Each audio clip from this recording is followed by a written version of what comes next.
मैं सुनील कुमार तंवर, व्याख्याता राजनीति विज्ञान, एमए नेट लोक प्रशासन, एमए सेट नेट राजनीति विज्ञान, एमए ज्योग्राफी, एमएड, पदस्थापन राजकीय उच्च माध्यमिक विद्यालय बागोरिया की ढाणी, नवलगढ़, झुंझुनू। सभी को मेरा नमस्कार। आज के इस वीडियो में हम बात करेंगे कक्षा 10 विषय सामाजिक विज्ञान, अध्याय 1 स्वर्णिम भारत। पिछले वीडियो में हमने बात की प्रारंभ से लेकर महाजनपद काल। महाजनपद काल में एक जनपद था मगध। मगध में नंद वंश का शासन था और घनानंद वहाँ का शासक था। मौर्य 326 ईसा पूर्व सिकंदर का आक्रमण पश्चिम की ओर से भारत में होने वाला था। उसी समय नंद वंश का शासक घनानंद मगध पर शासन कर रहा था, जो एक क्रूर और विलासी राजा था। इन परिस्थितियों में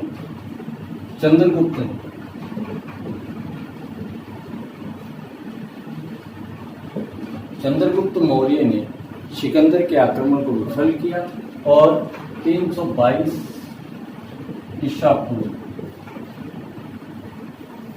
उसने घनानंद को परास्त करके मगध पर अपना शासन स्थापित किया।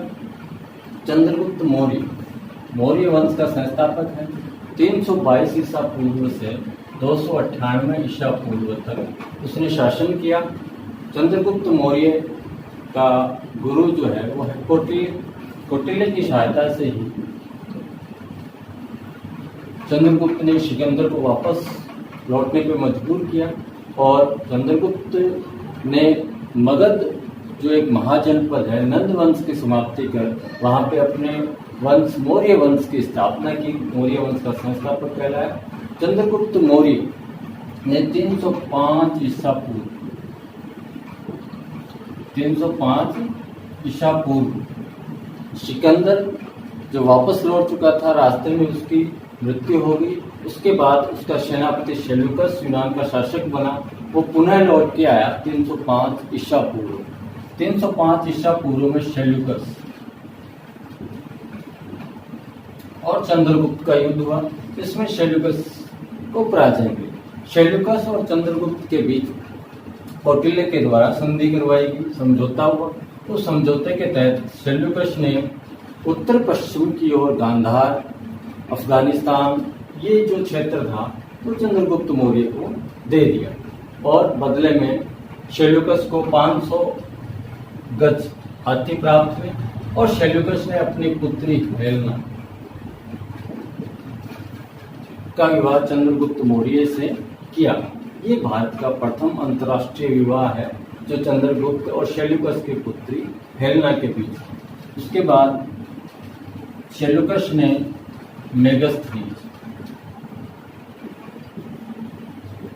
मेगास्थनीज सेल्यूकस का राजदूत है जो चंद्रगुप्त मौर्य के दरबार में रहेगा। मेगास्थनीज एक यूनानी दार्शनिक है जिसने उस समय के भारत का काफी अच्छा वर्णन अपनी पुस्तक इंडिका में किया।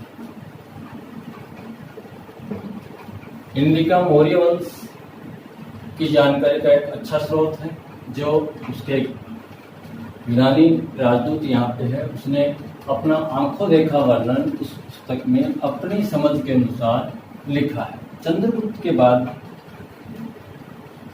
आएगा बिंदुसार।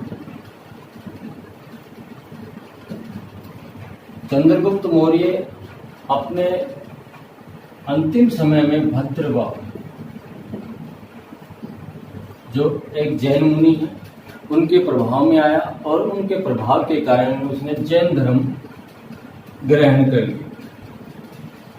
जैन धर्म ग्रहण करने के बाद उसने 298 ईसा पूर्व में श्रवण बेरगल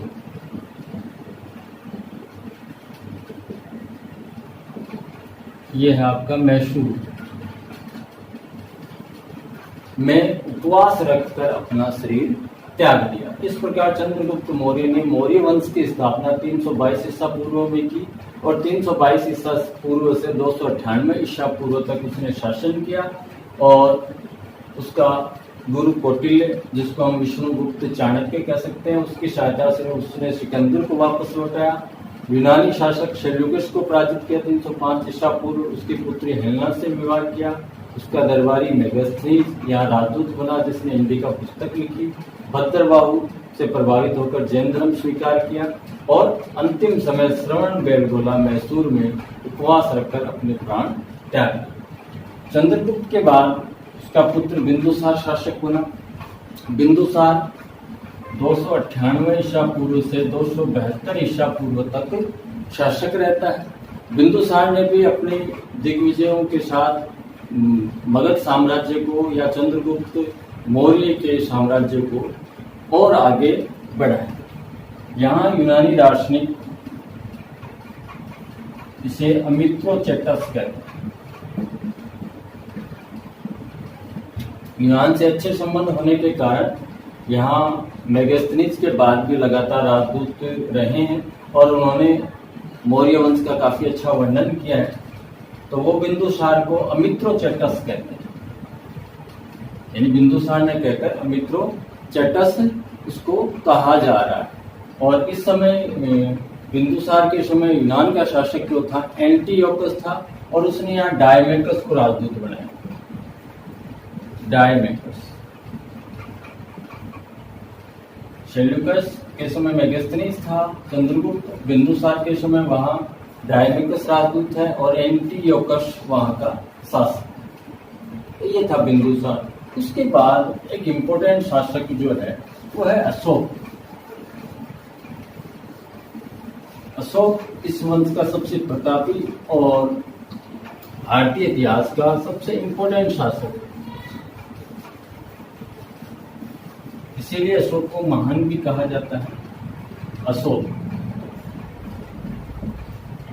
अशोक बिंदुसार का पुत्र है जो 273 ईसा पूर्व में शासक बनता है और 232 ईसा पूर्व तक शासन करता है। अशोक ने अपनी दिग्विजय योजनाओं से चंद्रगुप्त मौर्य और बिंदुसार के साम्राज्य को और विशाल बनाया, किंतु 261 ईसा पूर्व 261 ईसा पूर्व कलिंग युद्ध में उसकी मनोवृत्ति बदल गई। कलिंग युद्ध की जानकारी हमें हाथी गुफा अभिलेख से मिली। हाथी गुफा अभिलेख, इससे हमें जानकारी मिलती है कि कलिंग पे नंदराज का शासन था।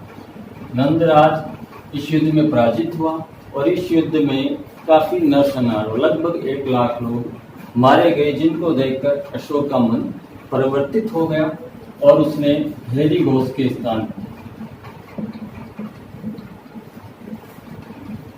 धम घोष की घोषणा की।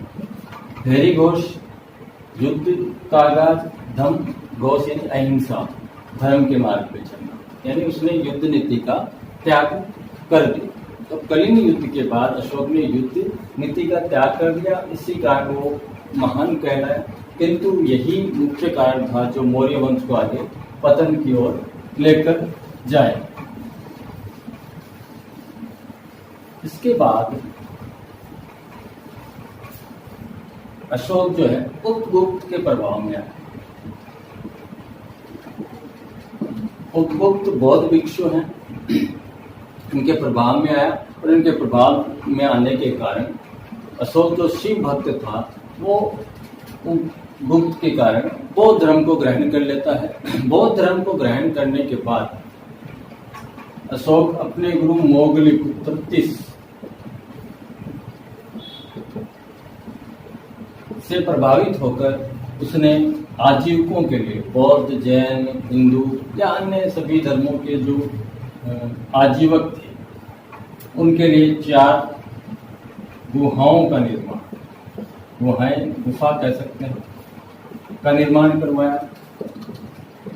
कारण, सुदामा, ईश्वर झोपड़ी और चौपाट, ये चारों गुफाएं बराबर की पहाड़ियों में हैं। यानी उपगुप्त के प्रभाव के कारण बौद्ध धर्म ग्रहण किया। अपने गुरु मोगली पुत्र तिस के प्रभाव से उसने बराबर की पहाड़ियों में 4 गुफाओं का निर्माण करवाया, जिनके नाम हैं कारण, सुदामा, विश्वजोपड़ी, चौपा। ये अशोक के द्वारा करवाया।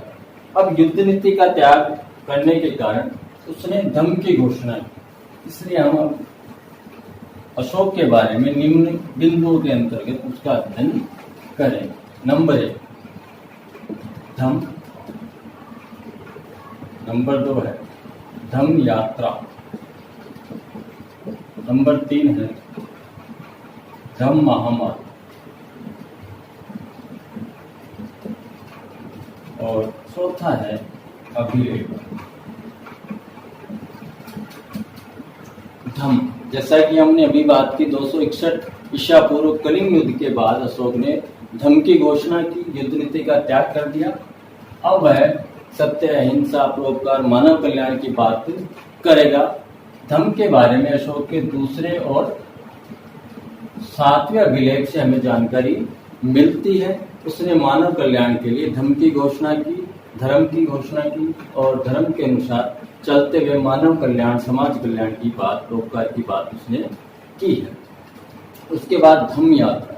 धम्म यात्रा में उस समय राजवंश या जो प्रभावशाली वर्ग के, धनिक वर्ग के लोग थे, वो विहार करते थे। विहार में वो मुख्य रूप से शिकार करने का काम करते थे, जिसको अशोक ने बंद किया और धार्मिक यात्राएं, तीर्थ यात्राएं प्रारंभ की। यानी शिकार के लिए किया जाने वाले विहार के स्थान पे धर्म के लिए यात्राएं करना। और मुख्य रूप से अशोक ने स्वयं ने व राजवंश के से जुड़े हुए लोगों को और अपने प्रभाव के लोगों को ऐसी यात्राएं करने के लिए प्रेरित किया। स्वयं ने भी बौद्ध धर्म के विभिन्न स्थानों की यात्राएं की। उसके बाद है धम्म महामात्र। धम्म महामात्र ऐसे अधिकारियों की नियुक्ति जो धम्म के लिए काम करें। अशोक ने अपने राज शासन के 13वें वर्ष धम्म महामात्रों की नियुक्तियां की, जो उसके संपूर्ण साम्राज्य में जाकर जनता के बीच धम्म के बारे में उनको विचार प्रस्तुत करते, जनता को परोपकार, समाज कल्याण, अहिंसा, शांति इत्यादि मानवीय कल्याण के विचार उनके सामने रखते और उन्हें प्रोत्साहित करते। उसके बाद है ये धम्म, उसके लिए धम्म यात्राएं और उसके लिए धम्म महामात्रों की नियुक्तियां।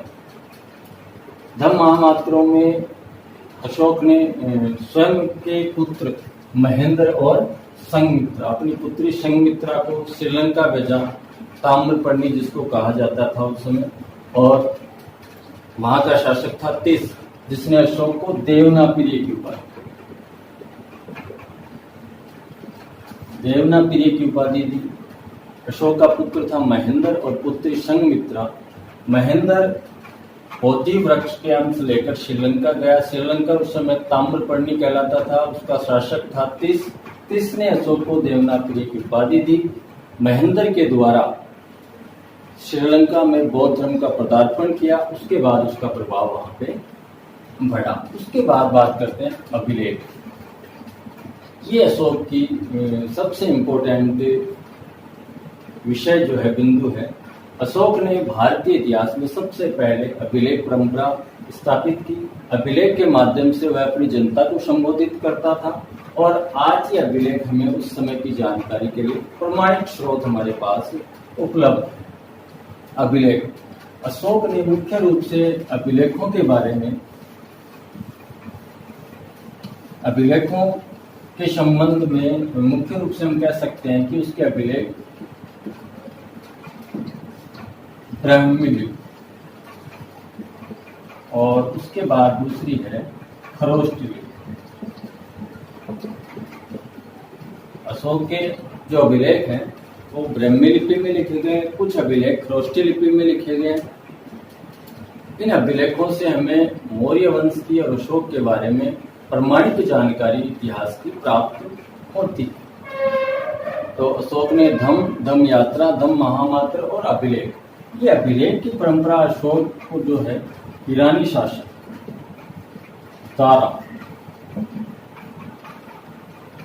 शासक दारा है, उससे प्रभावित होकर अशोक ने ये अभिलेख परंपरा स्थापित की उसकी शुरुआत की। ये ईरानी शासक दारा जो ईरान का शासक है वहाँ पे अभिलेख लिखवाता था, जारी करता था। वैसे ही अशोक ने भी इससे प्रभावित होकर अपने यहाँ अभिलेख परंपरा विकसित की। दारा को ईरानी जो लोग हैं वो इसको डेरियस प्रथम इसके इतिहास में कहा गया। दारा का मूल नाम है डेरियस प्रथम, ईरानी इतिहास में उसे डेरियस प्रथम कहते हैं, हम उसे दारा कहते हैं। इससे प्रभावित होकर अशोक ने अभिलेख परंपरा यहाँ स्थापित की, जिनके माध्यम से वह जनता से संपर्क करता। अशोक के बाद 232 ईसा पूर्व में अशोक की मृत्यु हो गई। अशोक के बाद उसका पुत्र कुणाल शासक बनता है। कुणाल जो है वो एक अंधा व्यक्ति है, इसलिए ज्यादा समय उसने शासन नहीं किया और उसके बाद उसका पुत्र संप्रति शासक बनता है। कुणाल को उस समय के विचारकों ने धर्म विवर्धन का, धर्म विवर्धन की उपाधि दी उसको। कुणाल के बाद संप्रति शासक बना और धीरे धीरे मौर्य साम्राज्य का पतन हो गया। जैसा मैंने आपको पहले कहा था, अशोक ने 261 ईसा पूर्व कलिंग युद्ध में धर्मघोष की घोषणा की, युद्ध नीति का त्याग कर दिया। इस कारण धीरे धीरे इतने बड़े साम्राज्य में युद्ध की स्थितियां नहीं होंगी, शस्त्र नहीं उठाए जाएंगे तो पतन होना संभव ही है। और चंद्रगुप्त मौर्य, बिंदुसार, अशोक जैसे योग्य व्यक्ति भी शासक नहीं थे, यह भी एक कारण। तो कुणाल के बाद संप्रति और धीरे धीरे इस वंश का पतन प्रारंभ हो गया था। और अंतिम मौर्य सम्राट बृहदत्त, अंतिम मौर्य सम्राट था बृहदत्त, जो एग्जाम्स में काफी बार पूछा जाता है। इसके एक मंत्री पुष्यमित्र शुंग, पुष्यमित्र शुंग ने इसकी हत्या कर दी और एक नए वंश शुंग वंश की स्थापना उसने की। बृहदत्त मौर्य वंश का अंतिम सम्राट है। संस्थापक था चंद्रगुप्त। तो चंद्रगुप्त से लेकर बृहदत्त तक मौर्य वंश का शासन रहा। मौर्य वंश की जानकारी के बाद हम बात करेंगे मौर्य प्रशासन। मौर्य प्रशासन, अब हम मौर्य वंश की प्रशासनिक व्यवस्था की बात करेंगे। जैसा कि हमने शुरू में बात की कौटिल्य के अर्थशास्त्र में पूरा का पूरा मौर्य प्रशासन का वर्णन दिया गया है। चंद्रगुप्त मौर्य कौटिल्य का शिष्य था, इस कारण से अर्थशास्त्र में जो वर्णित राज्य का वर्णन दिया गया है उसी के अनुसार मौर्य साम्राज्य का प्रशासन व्यवस्था थी। कौटिल्य ने अपने अर्थशास्त्र में राज्य व्यवस्था का काफी अच्छा वर्णन किया है। उसी के अनुसार मौर्य प्रशासन का प्रशासनिक व्यवस्था की गई थी। कौटिल्य के अनुसार राज्य के 7 अंग, यानी कौटिल्य का राज्य का सप्तांग सिद्धांत, जिसमें कौटिल्य ने राज्य के 7 अंग बताए। राज्य के 7 अंग: राजा, अमात्य, दुर्ग, जनपद, कोष, सेना, मित्र। ये राजा, अमात्य, दुर्ग, जनपद, कोष, सेना, मित्र, ये 7 अंग राज्य के हैं। किसी भी राज्य को इन चीजों की, इन अंगों की आवश्यकता होती है। ऐसा कौटिल्य ने अपने अर्थशास्त्र में राज्य के सप्तांग सिद्धांत में बताया। इसी के अनुसार मौर्य साम्राज्य का प्रशासन था। भारत में पहली बार केंद्रीय प्रशासनिक व्यवस्था की स्थापना मौर्य काल में की गई, जिसमें सबसे ऊपर राजा होता था और नीचे गांव के स्तर तक गांव के मुखिया, गोप, विषयपति इत्यादि अधिकारी होते थे। तो हम मौर्य प्रशासन को मुख्य बिंदुओं के अंतर्गत अध्ययन करेंगे। केंद्रीय प्रशासन, दूसरा है राज्य प्रशासन या प्रांतीय प्रशासन,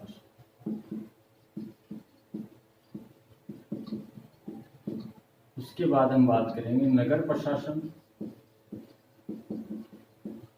नगर प्रशासन के बाद हम बात करेंगे न्याय प्रशासन, और उसके बाद है सैनिक प्रशासन, और उसके बाद है सामाजिक व्यवस्था। तो सबसे पहले बात करते हैं केंद्रीय प्रशासन की। जैसा मैंने अभी बताया, मौर्य काल में भारत में पहली बार केंद्रीय प्रशासन की स्थापना हुई। केंद्रीय प्रशासन में सर्वप्रथम राजा, अमात्य, इस प्रकार से नीचे गांव के स्तर तक मुखिया होते थे। केंद्रीय प्रशासन में मुख्य रूप से अर्थशास्त्र में वर्णित किया गया 18 विभाग, 18 विभागों का उल्लेख अर्थशास्त्र में किया गया, और उसी के अनुसार मौर्य साम्राज्य में 18 विभागों की स्थापना की गई थी। इन विभागों को उस समय तीर्थ कहा जाता था। आज हम विभाग करते हैं, उस समय तीर्थ कहा जाता था। और इन तीर्थों का जो अध्यक्ष होता था उसे महामात्र कहा जाता था। ये महामात्र इनके अध्यक्ष होते थे तीर्थों के। तीर्थ विभाग यानी आज के विभाग जो उनको हम तीर्थ कह सकते हैं उस समय के हिसाब से, और आज के जो उनके अध्यक्ष मंत्री होते हैं उनको उस समय महामात्र कहा जाता था। तो संबंधित अपने विभाग या तीर्थ का कार्य देखते थे। इन महामात्रों की या अन्य अधिकारियों की नियुक्तियों के समय उस समय आज के साक्षात्कार की तरह उपदा परीक्षण होता था। आज साक्षात्कार में केवल ज्ञान का मूल्यांकन होता है, लेकिन उस समय कौटिल्य द्वारा वर्णित उपदा परीक्षण के द्वारा संबंधित व्यक्ति के ज्ञान के साथ साथ उसके चरित्र का भी परीक्षण किया जाता था। मुख्य रूप से ये चरित्र परीक्षण था किसी भी अधिकारी को कोई भी नियुक्ति पद देने से पूर्व, जो एक काफी कठिन प्रक्रिया थी जिसका वर्णन कौटिल्य के अर्थशास्त्र में काफी अच्छे तरीके से दिया गया है। तो इन विभागों में महामात्रों से लेकर नीचे के सारे अधिकारियों की नियुक्तियां उपदा परीक्षण के माध्यम से होती थी। 18 विभागों का उल्लेख मिलता है। और जैसे समाहर्ता एक तीर्थ है, एक विभाग है, और वर्तमान में इसको वित्त विभाग कह सकते हैं। वित्त मंत्री इसका जो महामात्र होता था वो आज के वित्त मंत्री के समान होता था। समाहर्ता का काम जो था राजस्व एकत्रित करना, आय व्यय का विवरण रखना, आंकड़े सुरक्षित रखना, ये काम समाहर्ता यानी आज का जो वित्त मंत्री है उसकी तरह वित्त विभाग की तरह समाहर्ता होता था। उसके बाद बात करें हम प्रांतीय प्रशासन। प्रांतीय प्रशासन संपूर्ण मौर्य साम्राज्य को 5 प्रांतों में विभाजित किया गया। 5 प्रांतों का उल्लेख उस समय मिलता है, जिसमें उत्तरापथ, दूसरा है दक्षिणापथ, तीसरा है अवंती राष्ट्र, चौथा है कलिंग, और 5वां है मध्य देश। ये 5 प्रांत उस समय विभाजित थे जैसे आज प्रांत और राज्य होते हैं। 5 मुख्य प्रांतों में विभाजित किया गया, उत्तरापथ, दक्षिणापथ, अवंती राष्ट्र, कलिंग, मध्य देश। ये 5 का उल्लेख हमें चंद्रगुप्त मौर्य के बाद अशोक, बिंदुसार, इनके समय मिलता है। मौर्य प्रशासन, मौर्य साम्राज्य के ये 5 मुख्य प्रांत हैं। इन प्रांतों में मुख्य रूप से प्रांतों का जो अधिकारी होता था, जिसकी ये उत्तरदायित्व होते थे, मुख्य रूप से या तो राजा के पुत्र जो युवराज होते थे वो, या राजवंश का कोई व्यक्ति जो है वो यहाँ पे नियुक्त किया जाता था, जिन्हें आर्यपुत्र कहा जाता था। यानी इन प्रांतों की जिम्मेदारी उत्तरदायित्व आर्यपुत्रों का होता था, जो मुख्य रूप से युवराज होते थे, और युवराज न हो तो राजवंश का कोई व्यक्ति होता था। उसके बाद नगर प्रशासन। नगर प्रशासन के अंतर्गत हम बात करें तो आज जिस प्रकार से नगरों का प्रशासन होता है उसी प्रकार से उस समय नगरीय प्रशासन के अंतर्गत बड़े नगरों की व्यवस्था थी, जिसमें 30 सदस्यों का एक मंडल होता था। ये 30 सदस्यों का मंडल अपनी 6 समितियों के माध्यम से, 6 समितियां होती थी जिनमें 5-5 सदस्य होते थे। 5 सदस्यों की एक समिति और 6 समितियां होती थी जो उस नगर की प्रशासनिक व्यवस्था को देखती थी। कुल 30 सदस्यों का एक मंडल होता था। जैसे आज के नगरीय प्रशासन में भी वार्ड पंचों के माध्यम से एक मंडल बनाया जाता है, संख्या अलग हो सकती है, और उसमें भी ऐसी समितियां होती हैं। तो बिल्कुल एकदम आधुनिक तरीके का प्रशासन था मौर्य काल का। उसके बाद है न्याय प्रशासन। न्याय मुख्य रूप से यहाँ पे राजा के अधीन था। सर्वोच्च अधिकारी राजा होता था और गांव के स्तर पर गांव के मुखिया पंच पटेल होते थे जो वयोवृद्ध व्यक्ति होते थे। न्याय मुख्य रूप से यहाँ 2 तरह के न्यायालय थे, धर्मस्थली और कंटक शोधक।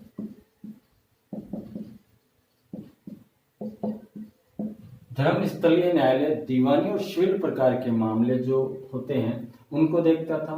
कंटक शोधक में मुख्य रूप से फौजदारी मामले और यहाँ दीवानी मामले और सिविल मामले। धर्मस्थलीय दीवानी और सिविल मामलों को देखता था।